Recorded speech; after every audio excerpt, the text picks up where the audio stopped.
Welcome to the Kiwimana Buzz. Hi everyone, this is the Kiwimana Buzz, a show where we talk about beekeeping, gardening and life.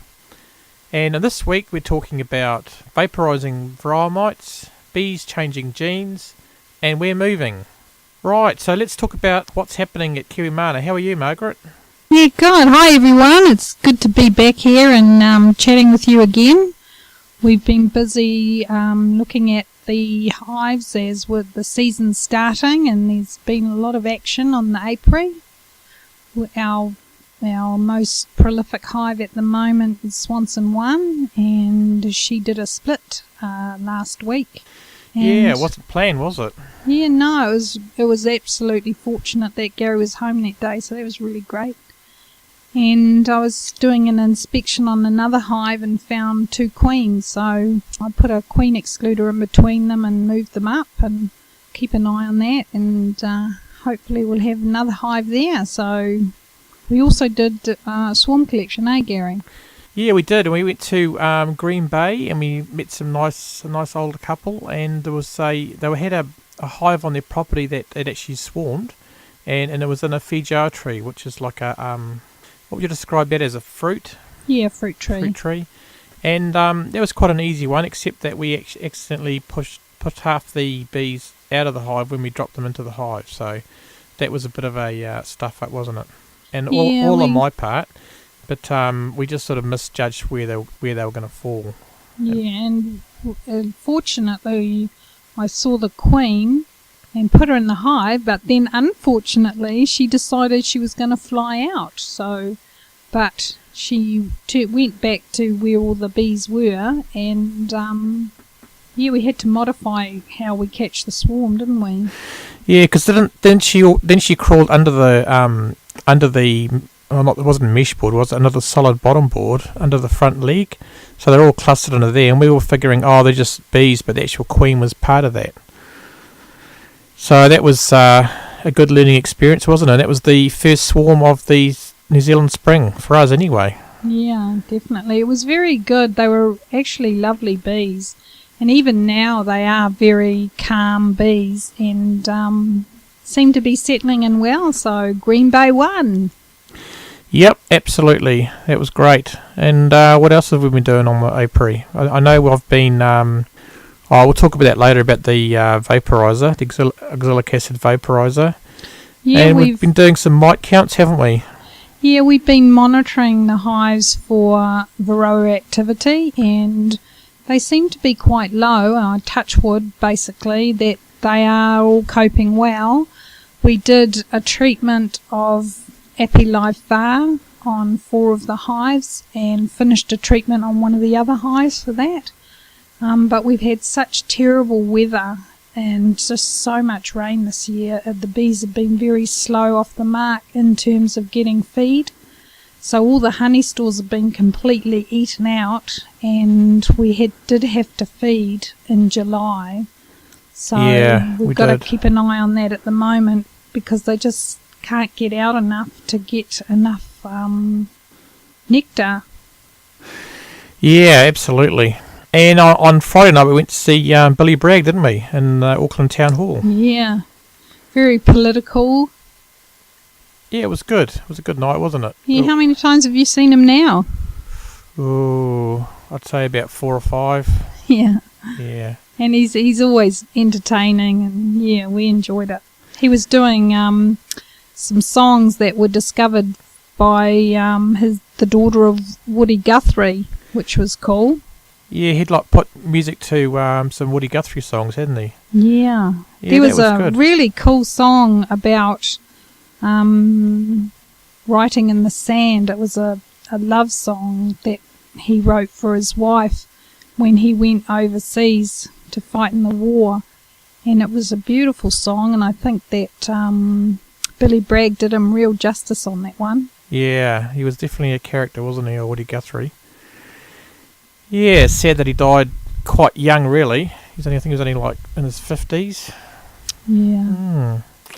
Yeah, that was good. And so should we get into this week's news, or this month's news? Yep, go for it.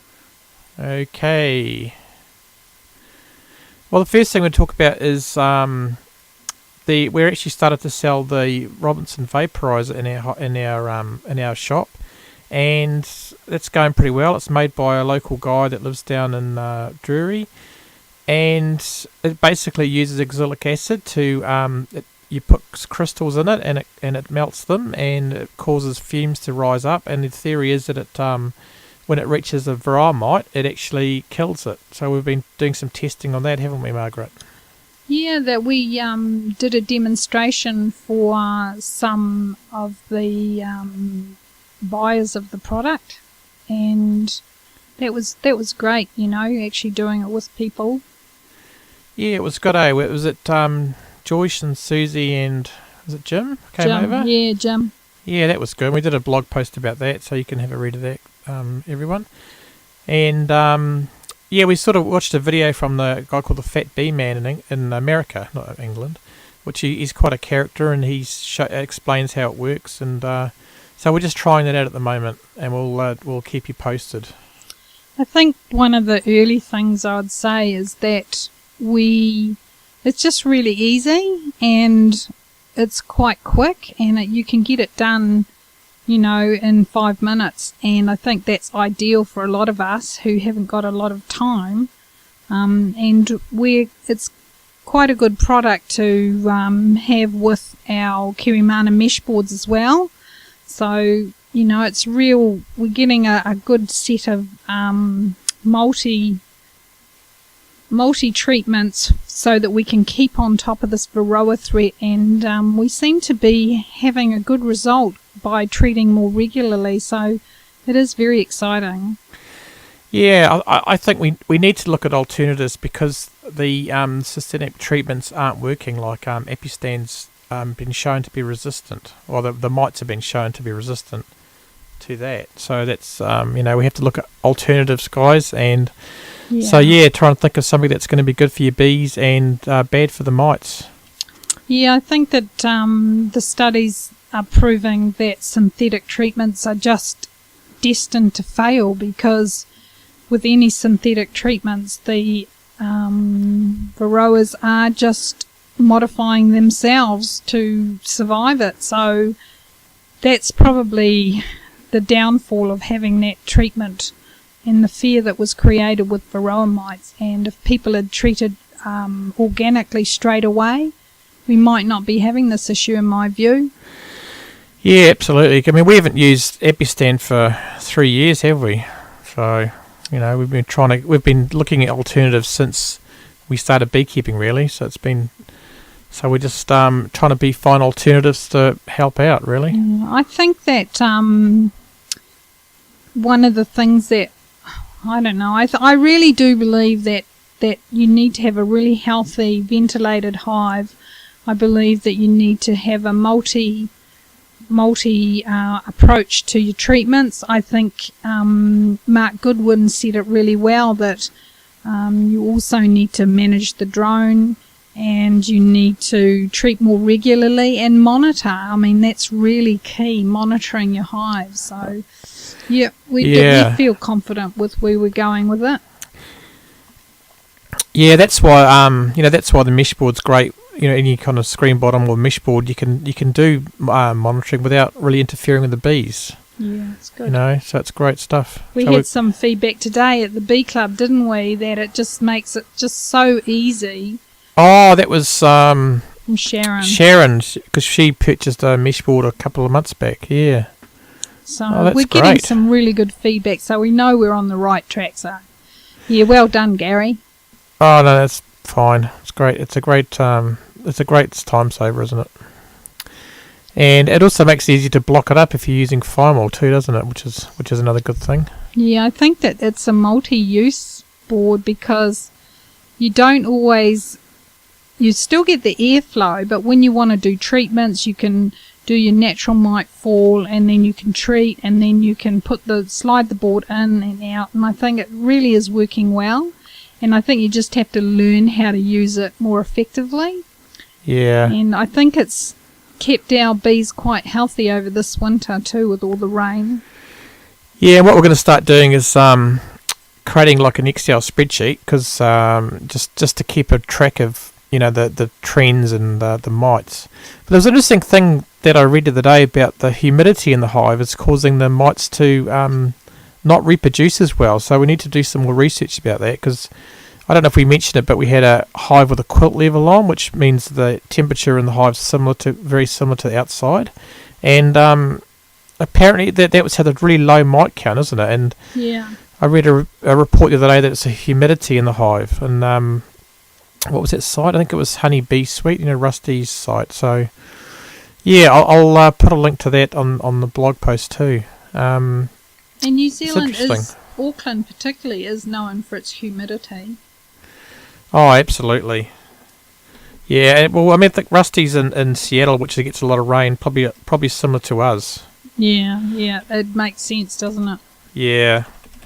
I'll write that down before I forget, because I'll, how it is. I am forgetful.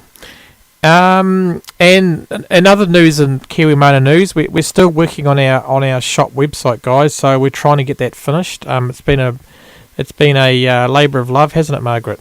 Been trying to work on that. A very painful labour. Yes, at times. I think a 10-month labour. But yeah, I mean, we're not web developers, so we've had to sort of learn skills along the way.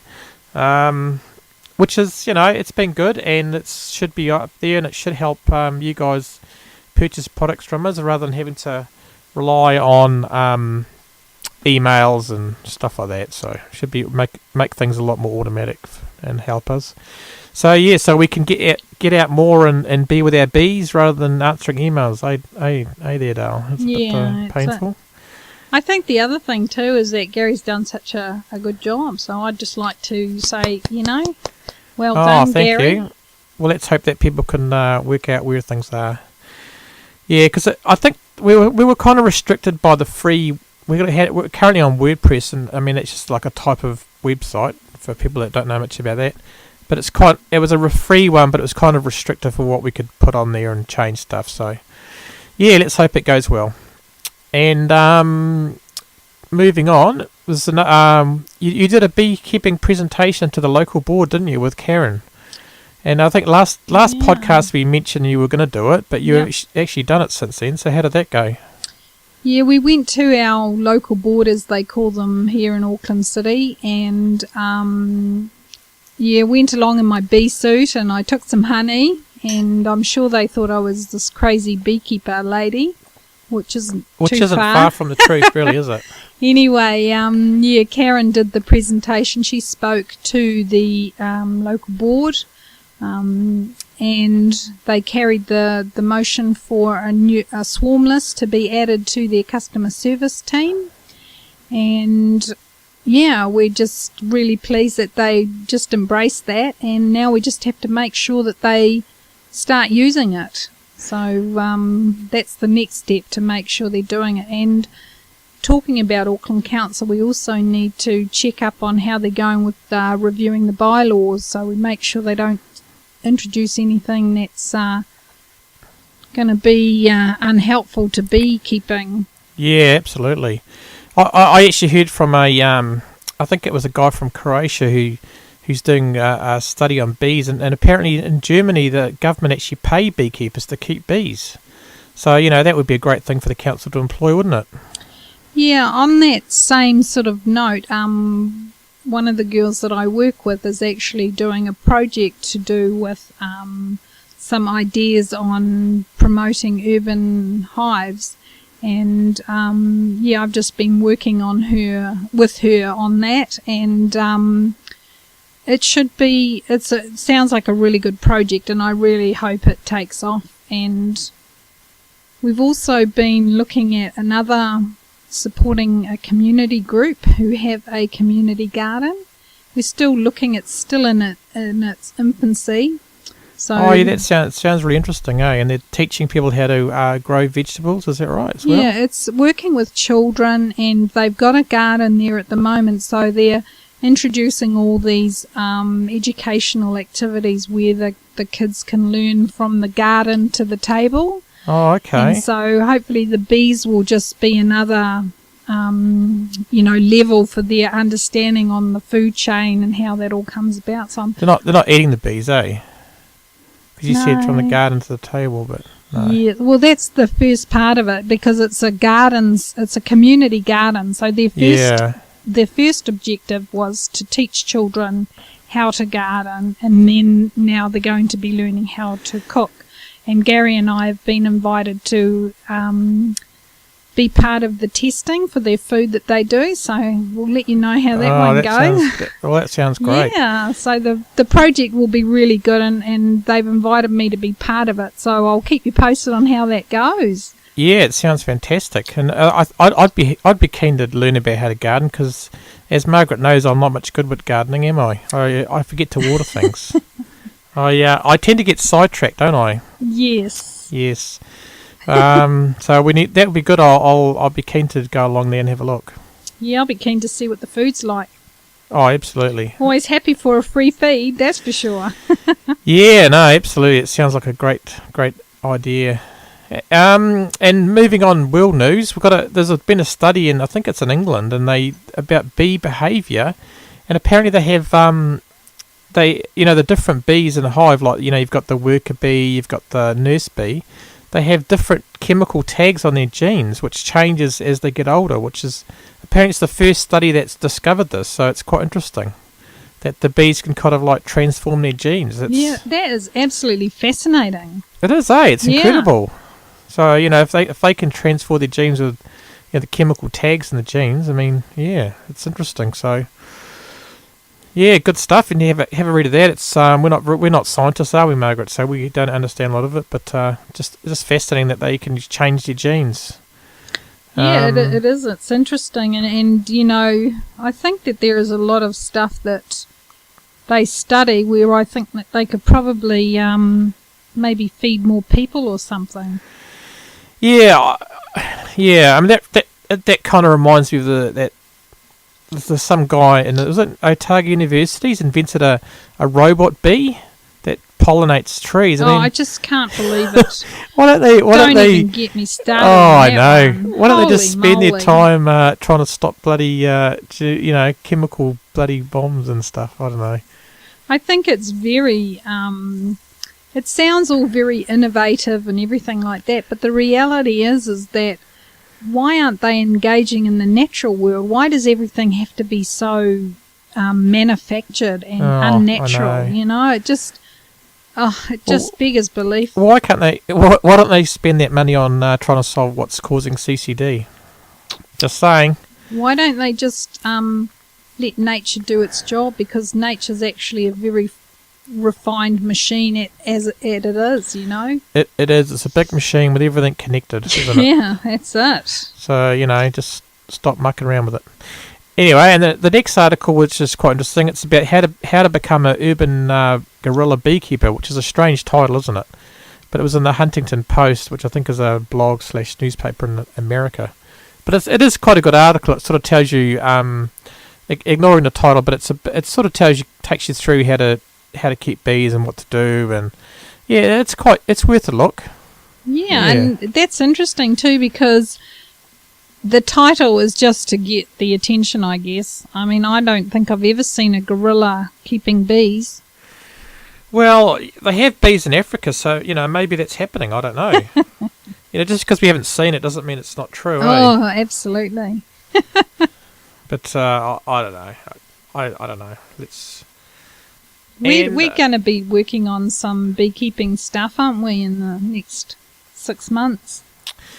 Oh, absolutely. We're going to. We're on the swarm list, aren't we? So we'll often get calls about that. Yeah, lots of activities. We're wanting to set up beginner beekeeping kits and bees. So we've found someone who's going to be able to help us with getting extra bees. Yeah. And we're hoping to split some of our hives later on. So yeah, the beginning beekeeping kit looks like a good idea, eh? Yeah, I think it'll be great. There's definite demand for people to keep bees, so we really want to try and help them. And Gary's also taken on a mentoring role, supporting some bee club members, so that's very exciting as well. Yeah, that should be good. We're got some beginner beekeepers, and we're just trying to show them how to keep bees, right? Basically, so hopefully we can do that successfully, eh? Yeah, I mean the proof will be in the pudding as we go along, and I think it's going to be fun to do it because when you teach, you also learn. Oh, absolutely. I mean, I don't know everything. I don't think anybody knows everything about bees, do they? No, and I think the reality is that when you talk to beekeepers about one thing, there's going to be about 7 different opinions. So, there's plenty of advice out there. You just got to get your hands on it and just, give it a go. That's the thing, really. Absolutely. Yeah, what's that old saying? If you ask 10 beekeepers the same question, you get 15 different answers or something. It's crazy, isn't it? So what else has been going on, Gary? Well, we're just we've actually decided to get rid of the monthly event thing off the podcast because we think it's probably more relevant to just talk about you guys. So we're going to do that. So we'd really like it if you guys could leave some iTunes reviews on us on iTunes, because at the moment we haven't got any iTunes reviews in America, have we? No. And it seems like half of it, most of the second highest country is from America. Yeah. So thanks for supporting Kiwimana over here in New Zealand.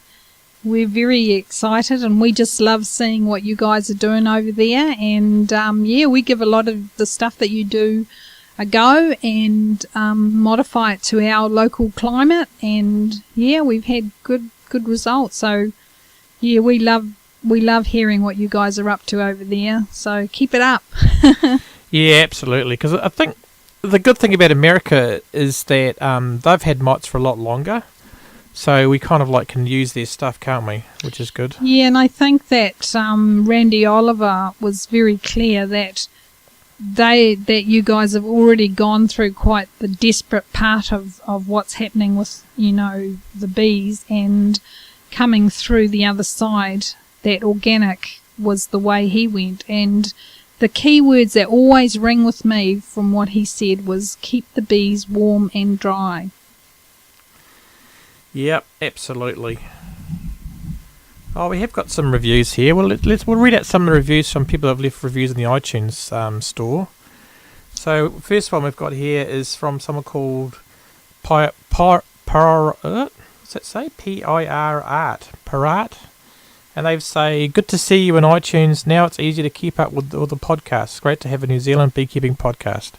So that's nice, isn't it? Yeah, it's great. I mean, we are getting some really good feedback, and we have regular people who talk to us about their concerns with their beekeeping, and want to be connected with other people who can help them with their beekeeping questions. So there's a real community out there that really just want to be like us and promote beekeeping and just really get stuck in. So it's very exciting. Yeah, I mean, if you guys have got any questions, drop us an email at info@kiwimana.co.nz, and we'll try and answer them on the podcast for you. Yeah. And another review is from Kristen Dara. It says, thank you so much, Kiwimana. After listening to the podcast, I took your tips and my bees are much happier now. Keep it up. That's wonderful. That's wonderful, isn't it? It is. But we do know Kristen Dara, don't we? Quite well. She's very supportive. That's fantastic. And another comment here from a guy called Grasm, and it says, this has to be New Zealand's best beekeeping podcast. So that's great, isn't it? Yeah, we really like that one. I mean, I think we are the only beekeeping podcast, so... Oh, no, we are the best. Oh, yeah, well, we are the best. So that's great. So, if you guys could leave an iTunes review for us, that would be fantastic, because we've, and then we can get more people out there that listen to our podcast. And, just our contact details are... our website is kiwimana.co.nz if you're listening to this on Stitcher Radio or some other format. And Margaret's email address is? Margaret@kiwimana.co.nz. Yeah, And Gary? And Gary is Gary@kiwimana.co.nz. And we haven't got a song of the week this month, but so we'll just close off there. So have you got anything else to say, Margaret?